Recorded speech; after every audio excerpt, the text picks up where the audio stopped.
Today, we're going to explore some of the stages of shadow work and why it isn't necessarily what everybody thinks it is, where it's just all about processing pain.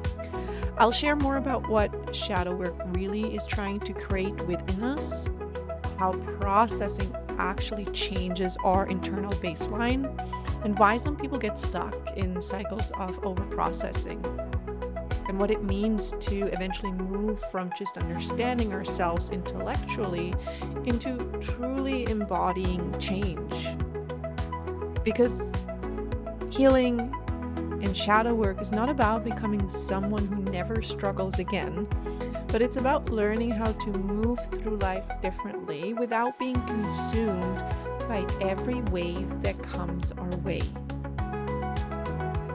Welcome to The Grounds, a podcast with the purpose of being an honest, non-conforming stomping ground where we discuss topics around shadow work, the messiness of our psychic human makeup, remaining grounded in our bodies while staying spiritually connected to our soul's essence, and where we push the edges and challenge the collective hive mind.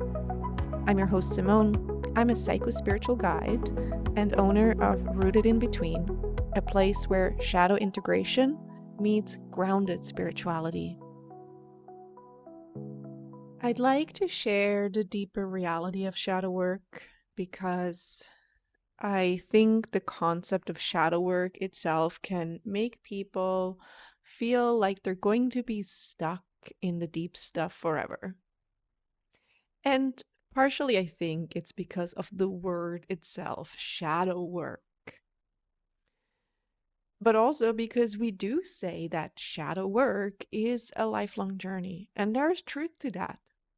But it doesn't actually mean we sit in the darkness forever or all the time.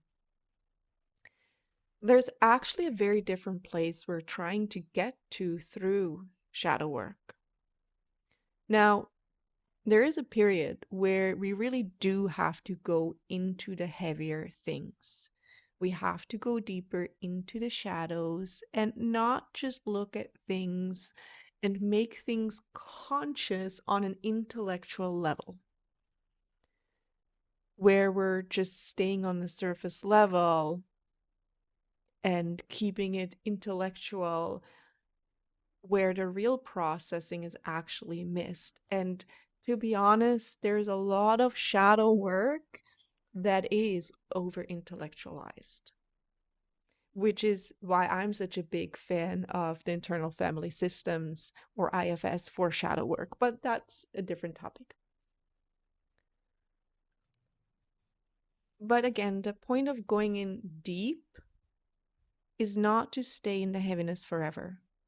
The point is to process some of the heavier stuff so we can create a new baseline within ourselves of how we experience life on a regular basis for the most of the time, and a baseline that we can shift back into faster. A lot of people go into shadow work because they want pain to disappear. I mean, I'm pretty sure everybody probably goes in for that reason. Like, you want the difficult emotions to go away forever and hopefully only experience eternal bliss and joy all the time, especially if heavy emotions have taken up a large part of your life already. And I totally get that. Like, there's usually this point where we're just like, make this go away because life is just too much. But that's not really what everything looks like, and I'll share more about that. But what shadow work is actually about, or what it does, it expands our capacity. You may have heard the saying, as above, so below, as within, so without, or you can only go as high as you can go deep, and all these things.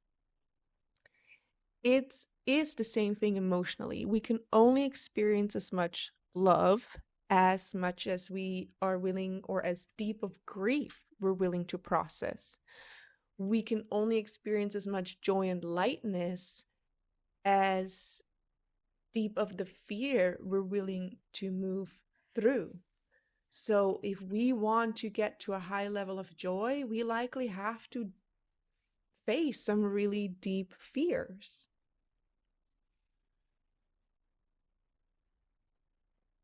And what starts happening over time when we start the processing and going in deeper, we create again a different baseline within ourselves where we develop the ability to ride the normal ups and downs of life differently. It is really about learning to move through the waves. In the beginning, the lows may feel really deep. They could maybe even feel deeper in some ways than they have before because we are opening ourselves up more fully. We're opening ourselves up beyond what we have dared to do. But in proper shadow work, this comes with developing the capacity to not get stuck there. Our system slowly starts learning that feeling something deeply is not going to destroy us. That grief or fear or pain is not going to end our lives. And a huge part of processing is teaching the nervous system that it's safe to feel those things. We can look at this from a parts work perspective.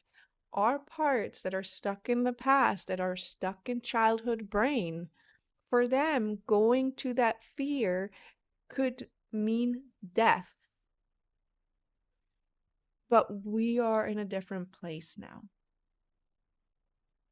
So usually what keeps us stuck is not the emotion itself, it's actually the resistance to it because of our protective system that says it's not safe to go there because it operates from a much different level of understanding or coherence. So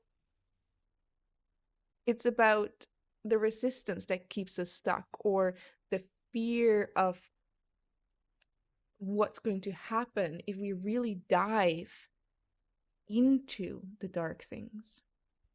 But over time, when we practice surrendering to those waves instead of fighting them,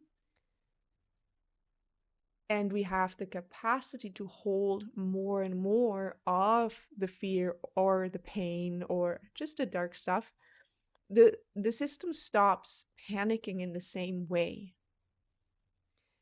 And with that, ironically, that's what allows emotions to move through faster because we stop the resistance.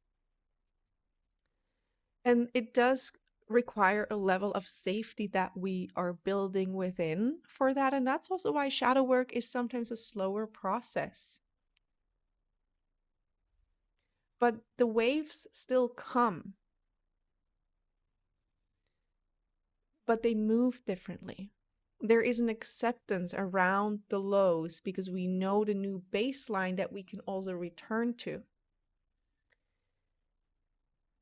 And because of that, we then start experiencing more joy, more lightness, more openness. Because we're not consistently operating just on the deep end because we're allowing it to actually move through. So the difficult periods become shorter because we're no longer getting completely consumed by them. But if you want to experience the really high highs, the deep joy, the lightness, the bliss, you still have to be willing every now and then to go deep again. Nobody wants to hear that, but it's the truth. The difference is just that your relationship to those lows completely changes. But life is still happening around you. We're not, all of a sudden stuck in or overtaken by forever bliss and nothing else matters. That's a spiritual bypassing problem or a toxic positivity problem. So life still happens, and the waves of lives, they're still happening. What can happen though is sometimes people can get stuck in the shadow when processing itself becomes the identity. where it's like, I need to process more, I need to heal more, I need to do more work. That is a protective mechanism of our system. It is a safety tactic because once we created more capacity and we created a more stable baseline, and oftentimes at the beginning, this baseline just feels like a little bit of relief. The next step, which is one of the most important steps, is going to be about changing your life. And when you just got a little bit relief and you're like, okay, my baseline is finally not in consistent terror and fear, you likely don't want to go and make more changes, because changes are difficult, changes are hard, and changes are scary. So your system is like, we're good here. We don't want to go any further.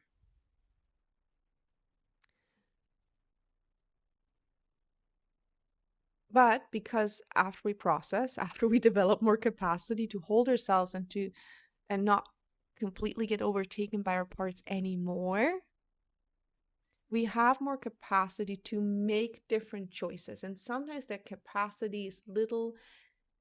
And again, it's going to be the hardest switch to do, but it's going to be the most rewarding. So that's a different form of shadow work when it comes down to having the difficult conversations and trying new things and making different decisions and moving differently in relationships, just changing the way we live. And it's so hard and uncomfortable at the beginning. But the first stage of shadow work is you become aware. Something needs to change. And then the next stage is, now we need to process, to create capacity. And that's where sometimes people think that's all that shadow work is, and that's what we're going to do. But then there's the stage where we integrate. And once we integrate it, now we have to eventually get to the stage that is about creation. At some point, we have to start building a life that actually reflects what we've learned through the healing, because those are the actions that allow our system to fully rewire. Without new positive experiences, whether that is positive experiences that are reflected from the outside world or experiences where we are actually capable of holding what's coming up, without those experiences, the rewiring is not going to happen. Because it's the new experiences that show our parts, our internal system, that there are other options.